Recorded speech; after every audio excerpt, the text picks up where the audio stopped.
রাহমাতুল্লাহ। প্রিয় দশম শ্রেণীর শিক্ষার্থী বন্ধুরা, আজকে আমি তোমাদের রসায়ন বিজ্ঞানের খনিজ সম্পদ জীবাশ্ম অধ্যায়ের তৃতীয় একটি আলোচনা নিয়ে আসছি। এর আগে শিক্ষার্থী বন্ধুরা আমি এই অধ্যায়ের হাইড্রোকার্বন ও নামকরণ এবং অ্যালকেনের প্রস্তুতি ও ধর্ম সম্পর্কে আলোচনা করেছি এবং এই দুইটা ক্লাস আমি আমার ইউটিউব চ্যানেলে আপলোড দিয়েছি। তোমরা অনেকেই আমার এই ক্লাসটি দেখেছো। তো শিক্ষার্থী বন্ধুরা, এই অধ্যায়ের এটা হচ্ছে আমার তৃতীয় একটি পার্ট। শিক্ষার্থী বন্ধুরা, তোমরা জানো যে এই যে জৈব যৌগের যে অধ্যায় তোমাদের বইয়ে আছে সেটা খুবই গুরুত্বপূর্ণ। এসএসসি পরীক্ষায় এই অধ্যায় থেকে প্রতি বছরই তোমার প্রশ্ন থাকে এবং এই অধ্যায়টা উচ্চ মাধ্যমিকে তোমাদের জন্য খুবই গুরুত্বপূর্ণ এবং উচ্চশিক্ষায় এই জৈব যৌগ অধ্যায় খুবই ইম্পর্টেন্ট একটা সাবজেক্ট। এবং তুমি যদি দশম শ্রেণীতে এই অধ্যায়টা খুব ভালোভাবে যদি তুমি আয়ত্ত করতে পারো তাহলে উচ্চ মাধ্যমিকে অথবা উচ্চশিক্ষায় তোমার জন্য রসায়ন বিজ্ঞান অনেকটাই সহজ হয়ে যায়। তো শিক্ষার্থী বন্ধুরা, তোমরা জানো যে সকল জৈব যৌগের কার্বন শিকলে অন্তত একটি কার্বন কার্বন দ্বিবন্ধন বিদ্যমান থাকে সেটাকে আমরা অ্যালকিন বলি এবং এই অ্যালকিন হচ্ছে একটা অসম্পৃক্ত হাইড্রোকার্বন। শিক্ষার্থী বন্ধুরা, আমরা যদি বোর্ডে একটু দেখি যে CH2 ডাবল বন্ড CH2 যেটাকে আমরা ইথিন বলি। আর শিক্ষার্থী বন্ধুরা, তোমরা তো এটা জানোই যে অসম্পৃক্ত হাইড্রোকার্বনের অর্থাৎ অ্যালকিনের প্রথম সদস্য হচ্ছে ইথিন। কারণ এখানে মিথিন প্রথম সদস্য হয় না, কেননা মিথিনে মাত্র একটা কার্বন আছে, মিথিনে শুধু একটি কার্বন আছে। তো যেহেতু আমরা বলছি যে জৈব যৌগের কার্বন শিকলে অন্তত একটি কার্বন কার্বন দ্বিবন্ধন বিদ্যমান থাকে, তাহলে সেটাকে আমরা বলি অসম্পৃক্ত হাইড্রোকার্বন অথবা এটাকে আমরা অ্যালকিন বলি। তো সুতরাং এইখানে যে দেখো মিথেনে শুধু একটি কার্বন আছে, তো সেখানে যেহেতু একটি কার্বন আছে সেখানে কার্বন কার্বন দ্বিবন্ধন হওয়ার কোনো সুযোগ নেই, বিদায় অ্যালকিনের প্রথম সদস্য হচ্ছে ইথিন। তো শিক্ষার্থী বন্ধুরা, আমরা এখানে ইথিনে একটি কার্বন কার্বন দ্বিবন্ধন লিখছি। আমরা যদি আরেকটি যৌগের নাম দেখি CH3 single bond CH double bond CH2 propene. শিক্ষার্থী বন্ধুরা, প্রোপিন। তো নিশ্চয়ই তোমরা এই জিনিসটা এখন বুঝতে পারছো যে জৈব যৌগের কার্বন শিকলে কার্বন কার্বন অন্তত একটি দ্বিবন্ধন বিদ্যমান থাকে সেটাকে আমরা অ্যালকিন বলি, আর অ্যালকিনের প্রথম সদস্য হচ্ছে ইথিন। তো শিক্ষার্থী বন্ধুরা, আজকে আমরা এই অ্যালকিনের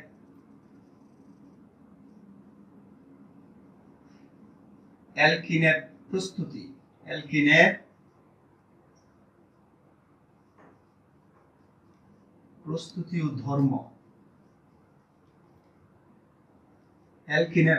ও ধর্ম সম্পর্কে আলোচনা করছি। তো শিক্ষার্থী বন্ধুরা, আমরা এর আগে আমি আমার হাইড্রোকার্বন এবং অ্যালকেন প্রস্তুতি ধর্মের মধ্যে বিশদ আলোচনা করেছি। বিশেষ করে হাইড্রোকার্বনের যে পার্টটা আমি তোমাদের জন্য দিয়েছি সেটার মধ্যে আমি তার নামকরণ সম্পর্কে বিস্তারিত আলোচনা করেছি। তো শিক্ষার্থী বন্ধুরা, অ্যালকেন প্রস্তুতি আমরা সাধারণত অ্যালকোহল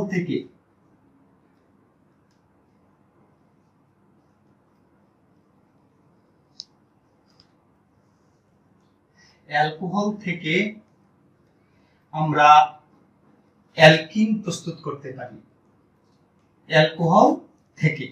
তো শিক্ষার্থী বন্ধুরা, একটু খেয়াল করো যে CH3 সিঙ্গেল বন্ড CH2OH আমরা ইথানল লিখছি।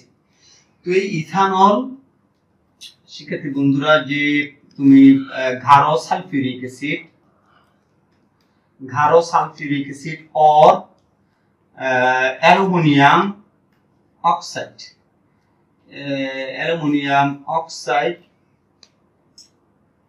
তো তাপ দিলে তোমার অ্যালকেন পাওয়া যায় CH2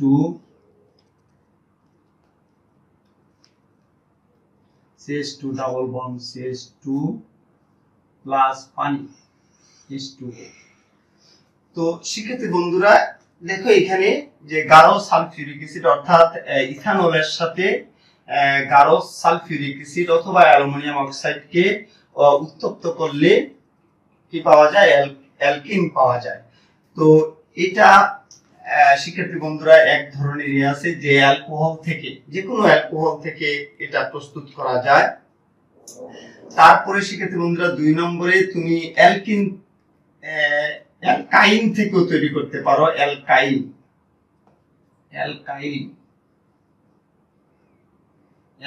থেকেও অ্যালকিন প্রস্তুত করা যায়। অ্যালকাইন যেমন শিক্ষার্থী বন্ধুরা আমি যদি CH ট্রিপল বন্ড CH তার সাথে যদি আমরা নির্দিষ্ট প্রভাবকের উপস্থিতিতে নির্দিষ্ট প্রভাবক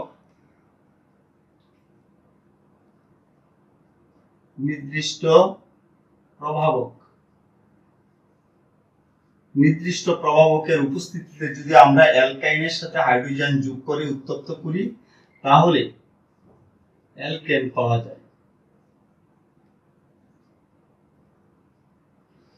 শিক্ষার্থী বন্ধুরা এইখান থেকে আমরা অ্যালকাইন থেকেও আমরা অ্যালকেন প্রস্তুত করতে পারি।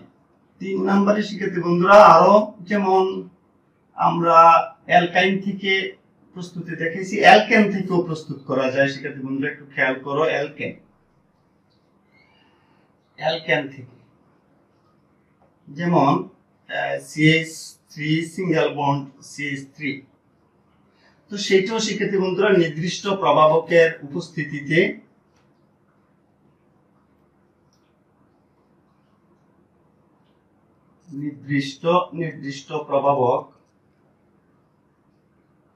নির্দিষ্ট প্রভাবকের উপস্থিতিতে অ্যালকেনকে তাপ দিলে হাইড্রোজেন প্লাস অ্যালকিন উৎপন্ন হয়।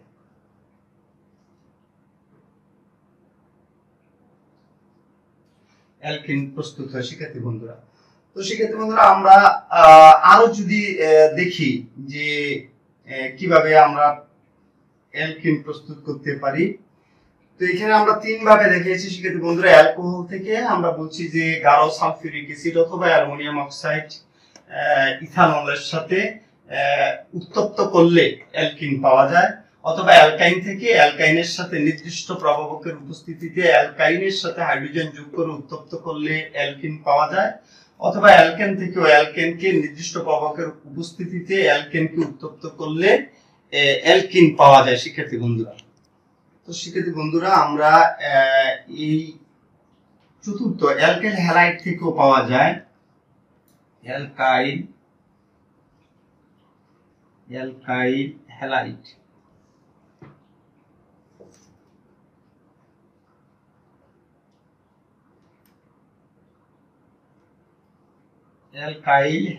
থেকে অ্যালকাইল হ্যালাইড থেকেও শিক্ষার্থী বন্ধুরা আমরা অ্যালকেন প্রস্তুত করতে পারি। যেমন CH3 CH2 Cl, যেমন এটা আমরা ইথাইল ক্লোরাইড, এই ইথাইল ক্লোরাইডের সাথে সোডিয়াম হাইড্রোক্সাইডের জলীয় দ্রবণ যোগ করে উত্তপ্ত করলে শিক্ষার্থী বন্ধুরা এখানে সোডিয়াম ক্লোরাইড প্লাস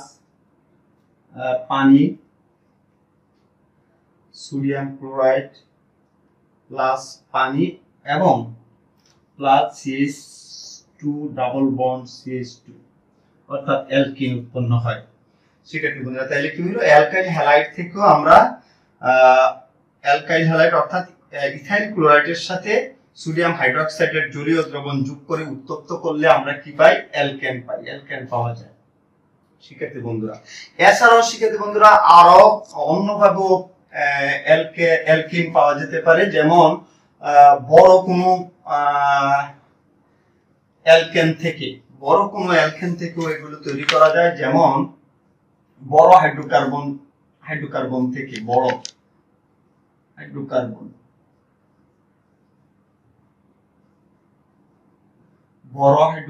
থেকে তো তো বড় হাইড্রোকার্বন বলতে যেমন আমরা C20H42 এইটাকে যদি আমরা তাপ দেই তাহলে যেমন যদি আমরা এখানে প্রোপিন বানাই 6 প্রোপিন, তাহলে সেক্ষেত্রে বন্ধুরা সহজ, এখানে কার্বন 20টা থেকে আমার 3টা কার্বন এখানে অ্যালকিন প্রস্তুতিতে চলে আসছে। তাহলে এখানে কার্বন আছে আমার 17 আর হাইড্রোজেন আছে আমার 42 থেকে 6, তাহলে আমার আছে 36।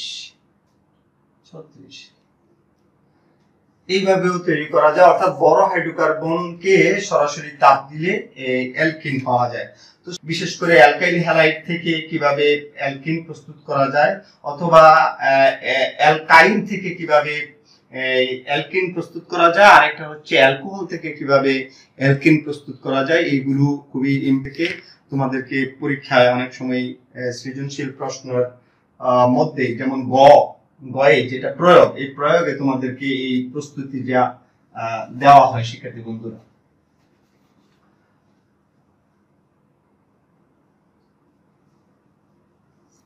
তো শিক্ষার্থী বন্ধুরা আমরা এবার ধর্ম সম্পর্কে আলোচনা করছি। ধর্ম অর্থাৎ অ্যালকিনের ধর্ম। তো অ্যালকিন শিক্ষার্থী বন্ধুরা আমরা প্রথমে আলোচনার শুরুতে তোমাদেরকে বলেছি যে সমস্ত যৌগে অন্তত একটি কার্বন কার্বন দ্বিবন্ধন থাকে, তো সেটা হচ্ছে অ্যালকিন।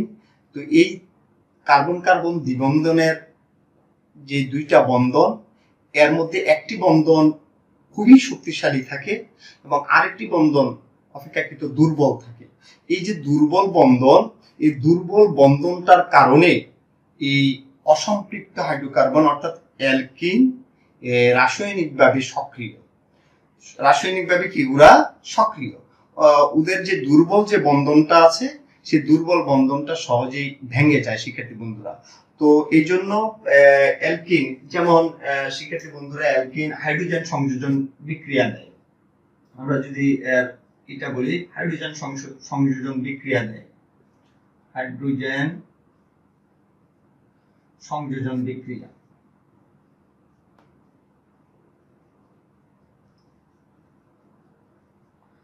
হাইড্রোজেন সংযোজন বিক্রিয়া দেয়। আমরা আবারও বলছি শিক্ষার্থী বন্ধুরা, এই কথাটা তোমাদেরকে অবশ্যই মনে রাখতে হবে। আমি এর আগের যে তোমাদেরকে অ্যালকেনের প্রস্তুতি এবং ধর্ম সম্পর্কে বলেছিলাম, ওইখানে অ্যালকেনের যে ধর্ম ছিল সেখানে অ্যালকেন মোটামুটি নিষ্ক্রিয়, কেননা তার মধ্যে কার্বন কার্বন একক বন্ধন বিদ্যমান। তো যার জন্য তারা তেমন অন্যদের সাথে বিক্রিয়া করতে আগ্রহ প্রকাশ করে না, শুধুমাত্র তারা দহন বিক্রিয়া দেয় এবং কি কয় ক্লোরিনের সাথে তাদের বিক্রিয়া হয়। তো এই এছাড়া অন্যান্য তেমন একটা বিক্রিয়া তারা অংশগ্রহণ স্বাভাবিকভাবে তারা করে না। তো কিন্তু অ্যালকিন রাসায়নিকভাবে খুবই সক্রিয়, কেননা তাদের মধ্যে এই যে কার্বন কার্বন দ্বিবন্ধন আছে তার মধ্যে একটা বন্ধন শক্তিশালী হলেও আরেকটা বন্ধন দুর্বল। এই দুর্বল বন্ধনটা সহজে ভেঙে যাওয়ার কারণে তারা বিভিন্ন বিক্রিয়ায় কি করে অংশগ্রহণ করে। তো আমরা সেটা এখন দেখবো শিক্ষার্থী বন্ধুরা। আমরা বলছি যেমন হাইড্রোজেনের সাথে হাইড্রোজেন সংযোজন বিক্রিয়া দেয় কে? অ্যালকিন। তো আমরা যদি অ্যালকিন দেখি ইথিন CH2, তো এটা শিক্ষার্থী বন্ধুরা এই একটু খেয়াল করে, এখানে প্রায় বন্ধুরা নিকেল প্রভাবকের উপস্থিতিতে 180 ডিগ্রি থেকে প্রায় 200 ডিগ্রি সেলসিয়াস তাপমাত্রায়, অর্থাৎ নিকেল প্রভাবকের উপস্থিতিতে 180 থেকে 200 ডিগ্রি সেলসিয়াস তাপমাত্রায় অ্যালকিনের সাথে হাইড্রোজেন যোগ করলে তোমার কি হয়? CH3 সিঙ্গেল বন্ড CH3 অর্থাৎ অ্যালকেন পাওয়া যায়। শিক্ষার্থী বন্ধুরা এখানে যে আমরা বলছি যে এই যে কার্বন কার্বন দ্বিবন্ধন আছে, আমরা বলছি যে একটি বন্ধন একেবারেই দুর্বল বন্ধন। তো এই দুর্বল বন্ধনটা ভেঙে যায় এবং তখন সে হাইড্রোজেন কি করে সংযোজন করে। তো এটা হলো শিক্ষার্থী বন্ধুরা, তাহলে হাইড্রোজেন সংযোজন বিক্রিয়া আমরা দেখছি। তারপরে 2 নম্বরে পানি সংযোজন বিক্রিয়া আছে। পানিকে আমরা এইভাবে সংকেত আকারে লিখি, এত সংযোজন বিক্রিয়া। সংযোজন বিক্রিয়া দেয়, পানি সংযোজন বিক্রিয়া। তো শিক্ষার্থী বন্ধুরা এখানে আবার আমরা যদি দেখি CH2 double bond CH2 plus পানি। তো পানিটা যদি শিক্ষার্থী বন্ধুরা আমরা এরকম দেখি যে পানিকে ভাঙলে সাধারণত পানি এরকম, যেমন এত প্লাস OH এরকম হয়। তো শিক্ষার্থী বন্ধুরা একটু লক্ষ্য করো যে এখানে আমরা বলছি এই যে কার্বন কার্বন দ্বিবন্ধন এর মধ্যে একটি বন্ধন দুর্বল আছে, তো দুর্বল বন্ধনটা ভেঙে গেলে আমরা এখানে দেখেছি, খেয়াল করো শিক্ষার্থী বন্ধুরা, তো এখানে H চলে আসবে, CH3 সিঙ্গেল বন্ড, তারপরে OH টা এটার সাথে চলে আসবে, মানে CH2OH। বন্ধুরা এই বিক্রিয়াটার ক্ষেত্রে প্রভাবক হিসেবে আমরা ফসফরিক অ্যাসিড এবং উচ্চ চাপ এবং তাপও লাগে, যেমন 60 অ্যাটমসফিয়ার চাপ এবং 300 ডিগ্রি সেলসিয়াস তাপমাত্রা, 300 ডিগ্রি সেলসিয়াস তাপমাত্রায়। অর্থাৎ আমরা বলতে চাচ্ছি যে ফসফরিক অ্যাসিডের উপস্থিতিতে 60 বায়ুমণ্ডলীয় চাপ এবং 300 ডিগ্রি সেলসিয়াস তাপমাত্রায় অ্যালকিনের সাথে জলীয় বাষ্প, পানির জলীয় বাষ্প যোগ করলে ইথানল পাওয়া যায়। এইভাবেও শিক্ষার্থী বন্ধুরা এটা এই বিক্রিয়া দেয়। তারপরে হেলোজেন সংযোজন বিক্রিয়া দেয়, এটা তো কমন শিক্ষার্থী বন্ধুরা, তোমরা জানো যে হেলোজেন সংযোজন বিক্রিয়া, হেলোজেন সংযোজন বিক্রিয়া দেয়, অ্যালকিন হেলোজেন সংযোজন বিক্রিয়া দেয়। শিক্ষার্থী বন্ধুরা আমরা যদি দেখি CH2 double bond CH2 plus এত হেলোজেন সংযোজন বিক্রিয়া আছে, সেই ক্ষেত্রে শিক্ষার্থী বন্ধুরা এইটাও যেমন CH2X সিঙ্গেল বন্ড CH2 এত, অর্থাৎ হেলোজেন সংযোজন বিক্রিয়া দেয়। তো শিক্ষার্থী বন্ধুরা আমরা দেখছি যে হেলোজেন সংযোজন বিক্রিয়া, আমরা যদি আরেকটা খুব গুরুত্বপূর্ণ দেখি CH2 double bond CH2 plus Br2 bromine সংযোজন বিক্রিয়া, তাহলে এই ক্ষেত্রে আমরা দেখব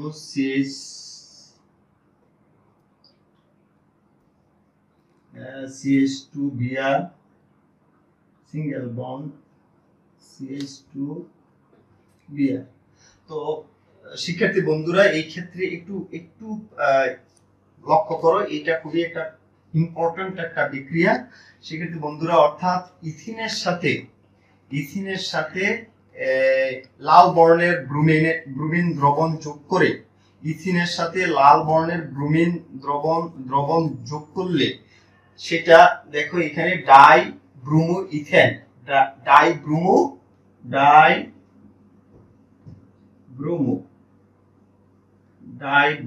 ইথেন, ডাইব্রোমো ইথেন উৎপন্ন হয়। তো শিক্ষার্থী বন্ধুরা আমরা বলছি যে ইথিনের সাথে লাল বর্ণের ব্রোমিনের দ্রবণ যোগ করলে এই লাল বর্ণের, মানে ইথিন লাল বর্ণের ব্রোমিনের যে রং আছে সেই রংকে কি করে বিনষ্ট করে, বিক্রিয়া করে এই রংকে বিনষ্ট করে। এই যে এই ব্রোমিনের সাথে, অর্থাৎ ইথিন ব্রোমিনের সাথে অথবা অ্যালকিন ব্রোমিনের সাথে বিক্রিয়া করে যে তার যে লাল বর্ণের যে দ্রবণের যে লাল বর্ণ সেটাকে যে বিনষ্ট করে ডাইব্রোমো ইথেন উৎপন্ন করে, এতে বোঝা যায় যে এই যৌগটা যে অসম্পৃক্ত হাইড্রোকার্বন সেইটা প্রমাণের জন্য আমরা এই বিক্রিয়াটা কি করি, অনেক সময় পরীক্ষার মধ্যে আসে যে তোমাকে দুইটা, যেমন তোমাকে এরকম বলা হলো যে, একটু লক্ষ্য করে শিক্ষার্থী বন্ধুরা যে এরকম ভাবে প্রশ্নে থাকে, যেমন তোমাকে এরকম দিয়ে দিল যে CH CN2 আরেকটা তোমার এরকম দিল C এত। তো তো শিক্ষার্থী বন্ধুরা, তোমাকে যদি এখানে বলে যে এখানে এই দুইটা যৌগের মধ্যে কোনটি অসম্পৃক্ত হাইড্রোকার্বন, তুমি কিভাবে প্রমাণ করবে, তাহলে সেই ক্ষেত্রে তোমাকে অবশ্যই এই ব্রোমিন সংযোজন বিক্রিয়াটা তুমি কি করতে পারো, উল্লেখ করতে পারো। তো শিক্ষার্থী বন্ধুরা, আমরা এরকম যৌগ আসতে পারে অথবা অন্য কোনো ভাবেও দিতে পারে। তাহলে এখানে তোমাকে যদি বলে যে কোনটি অসম্পৃক্ত হাইড্রোকার্বন, তুমি কিভাবে সেটা প্রমাণ করবে, তাহলে শিক্ষার্থী বন্ধুরা তোমরা এই বিক্রিয়াটা উল্লেখ করতে পারো যে তোমরা যদি এখানে n=2 যদি 2 হয়, তাহলে n=2 যদি 2 হয়, তাহলে এইটা হবে এক নং বিক্রিয়াটা হবে C2H কত 2 × 2 + 2, তার মানে হচ্ছে C2H 2 × 4 = 6, তার মানে এটা হলো ইথেন। এটা হলো ইথেন। আর আমরা এইটার ক্ষেত্রে যদি বলি, এই ক্ষেত্রে যদি n=2 হয়, 2 হলে তাহলে এটার ক্ষেত্রে হবে C2H 2 × 2 C2H4, তার মানে ইথিন। শিক্ষার্থী বন্ধুরা, তাহলে এখানে আমি যদি এই ইথিনের সাথে যদি আমরা যদি এইভাবে দেখাই যে ইথিনের সাথে লাল বর্ণের ব্রোমিন যোগ করলে এই ইথিন লাল বর্ণের ব্রোমিনের সাথে বিক্রিয়া করে এই যে ব্রোমিনের যে লাল বর্ণ আছে তাকে অপসারিত করে, অর্থাৎ বিনষ্ট করে ডাইব্রোমি ইথেন উৎপন্ন করে। তো সুতরাং যেহেতু সে এই ইথিন মানে এই যৌগটা যেহেতু ব্রোমিনের লাল বর্ণকে অপসারণ করতে পেরেছে অথবা বিনষ্ট করতে পেরেছে, তাহলে বোঝা যায় যে এটা অসম্পৃক্ত হাইড্রোকার্বন। কিন্তু তুমি যদি তার সাথে বিক্রিয়া দাও C2H6 এর সাথে যদি তুমি ব্রোমিনের বিক্রিয়া দাও, তাহলে সে বিক্রিয়া করবে না, বিক্রিয়া সংগঠিত হবে না, বিক্রিয়া সংগঠিত হবে না।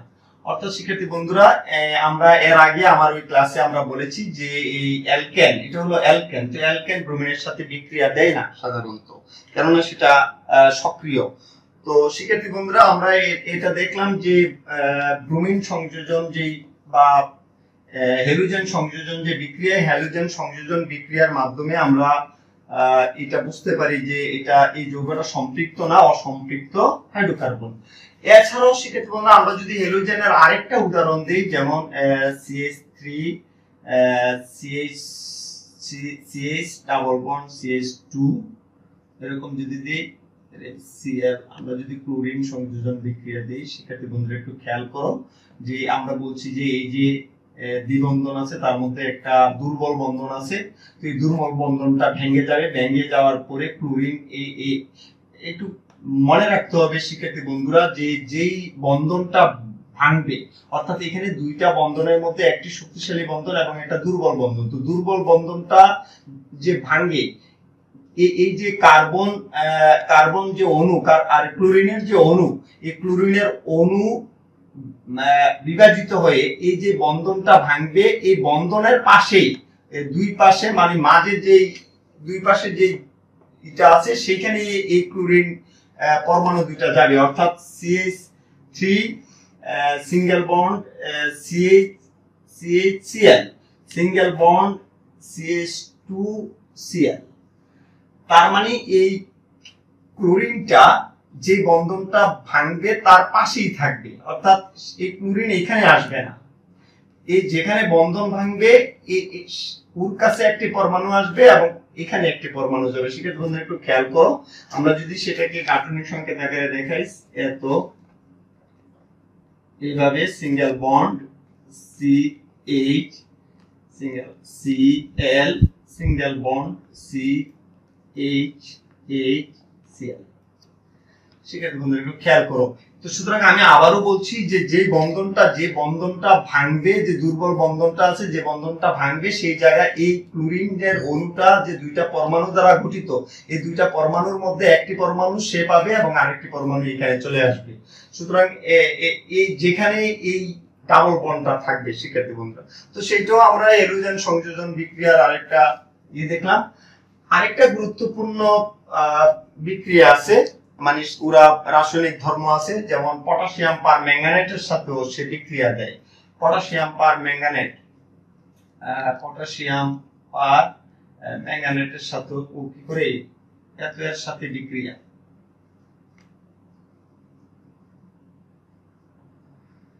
পটাশিয়াম পার ম্যাঙ্গানেটের সাথে কি দেয়, বিক্রিয়া দেয়। তো সেক্ষেত্রে বন্ধুরা এখানে ক্ষারীয় পটাশিয়াম পার ম্যাঙ্গানেটের সাথে বিক্রিয়া হয়, যেমন আমরা ইথিন প্লাস জার্মান অক্সিজেন প্লাস পানি।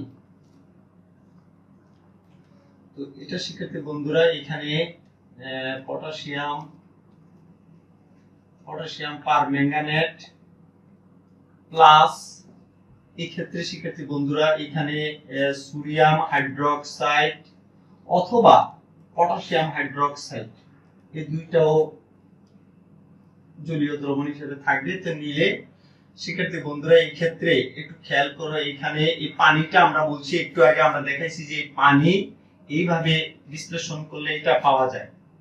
তো সেক্ষেত্রে বন্ধুরা এখানে জার্মান অক্সিজেন এখানে আসলে একটু খেয়াল করো CH2, তাহলে এই অক্সিজেনটা যদি আমরা এখানে নিয়ে আসি তাহলে এখানে একটা হাইড্রোক্সি, এখানেও একটা হাইড্রোক্সি মূলক, তার সাথে একটি হাইড্রোক্সি মূলক সিঙ্গেল বন্ড, এই বন্ধনটা ভেঙে যাবে, দুইটা দুর্বল বন্ধনটা ভেঙে যাবে, আবার CH2OH অর্থাৎ ইথিলিন গ্লাইকল এখানে উৎপন্ন হয় শিক্ষার্থী বন্ধুরা। তো এইখানে আমরা আবারও বলছি, এইখানেও আরেকটা বিষয় আছে, এই যে পটাশিয়াম পার ম্যাঙ্গানেট এটা গোলাপি বর্ণ, অর্থাৎ গোলাপি বর্ণের পটাশিয়াম পার ম্যাঙ্গানেট এটার সাথে বিক্রিয়া করে এই যে তার গোলাপি যে রং আছে পটাশিয়াম পার ম্যাঙ্গানেটের, এই তার গোলাপি রংকে কি করে অপসারণ করে বা বিনষ্ট করে দেয়। তো সুতরাং এইটাতেও প্রমাণিত হয় যে এই ইথিন যে একটি অসম্পৃক্ত হাইড্রোকার্বন, সেটাও এখানে প্রমাণিত হয়। কেননা যদি তুমি এই ইথিনের জায়গায়, অর্থাৎ তুমি অসম্পৃক্ত হাইড্রোকার্বনের জায়গায় যদি এখানে সম্পৃক্ত হাইড্রোকার্বন অর্থাৎ অ্যালকেনের যে কোনো একটা সদস্য এখানে কি করো যুক্ত করো, তাহলে সে বিক্রিয়া করবে না। প্রমাণ কি, সে এই পটাশিয়াম পার ম্যাঙ্গানেটের গোলাপি যে বর্ণ, সেই গোলাপি বর্ণকে সে কি করতে পারবে না, বিনষ্ট করতে পারবে না।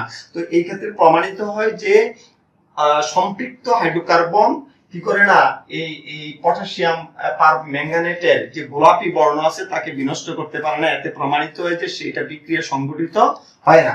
কিন্তু যখন তুমি অসম্পৃক্ত হাইড্রোকার্বন, যে কোনো অসম্পৃক্ত হাইড্রোকার্বনের সাথে যদি তুমি পটাশিয়াম পার ম্যাঙ্গানেট দ্রবণ, গোলাপি দ্রবণ কি করো, যোগ করো, তাহলে দেখা যাবে যে সে তার ওই গোলাপি যেই বর্ণ আছে সেই গোলাপি বর্ণকে বিনষ্ট করতে পারে। তো এতে প্রমাণিত হয় যে সকল অসম্পৃক্ত হাইড্রোকার্বন কি করে এই পটাশিয়াম পার ম্যাঙ্গানেটের সাথে বিক্রিয়া করে তার গোলাপি রংকে কি করে বিনষ্ট করে। সুতরাং এতে প্রমাণিত হয় যে সে অসম্পৃক্ত কি হাইড্রোকার্বন। আমরা শিক্ষার্থী বন্ধুরা আমরা এটা দেখছি যে এইটাও ওই যে ব্রুমিনের যে লাল বর্ণ অপসারণ করা এবং এখানে প্রমাণিত হওয়া যে এটা অসম্পৃক্ত হাইড্রোকার্বন, এবং পটাশিয়াম পার ম্যাঙ্গানেটের গোলাপি বর্ণ বিনষ্ট করতে পারলেও প্রমাণিত হয় যে এটা অসম্পৃক্ত কি হাইড্রোকার্বন।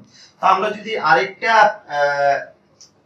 দেখি উদাহরণ, মানে एग्जांपल দেখি যে CH3 single bond CH double bond CH2 হলো প্রোপিন।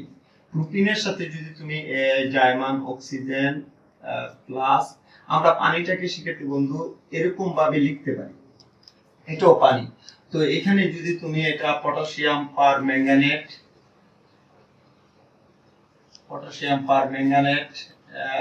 প্লাস সোডিয়াম হাইড্রোক্সাইড দ্রবণী করো, তাহলে এই পটাশিয়াম পার ম্যাঙ্গানেটের যে গোলাপি বর্ণ আছে সেটা বিনষ্ট হবে। এখানে শিক্ষার্থী বন্ধুরা একটু খেয়াল করো, এখানে কি হবে, এইখানে কার্বন কার্বন দ্বিবন্ধন আছে শিক্ষার্থী বন্ধুরা। আমরা আবারও বলছি যে এর মধ্যে একটি দুর্বল বন্ধন আছে, এই দুর্বল বন্ধনটা ভেঙে যাবে।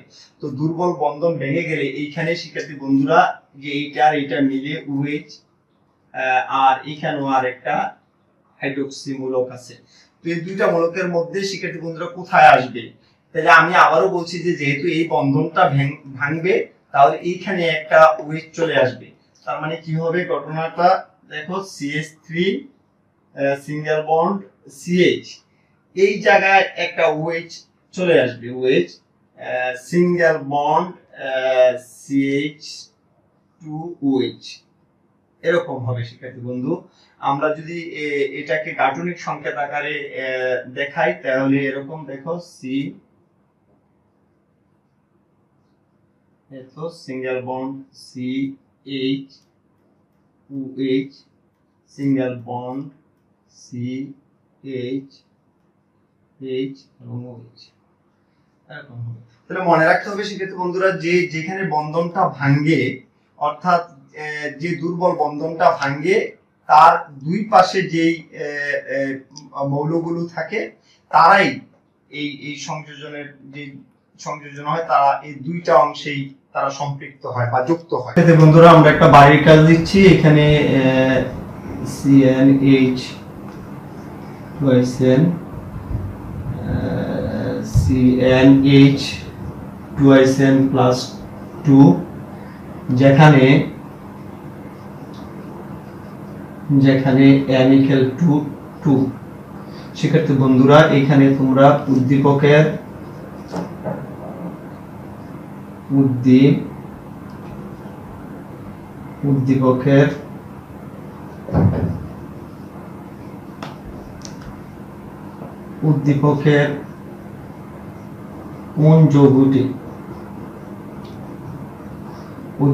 কোন যৌগটি অসম্পৃক্ত হাইড্রোকার্বন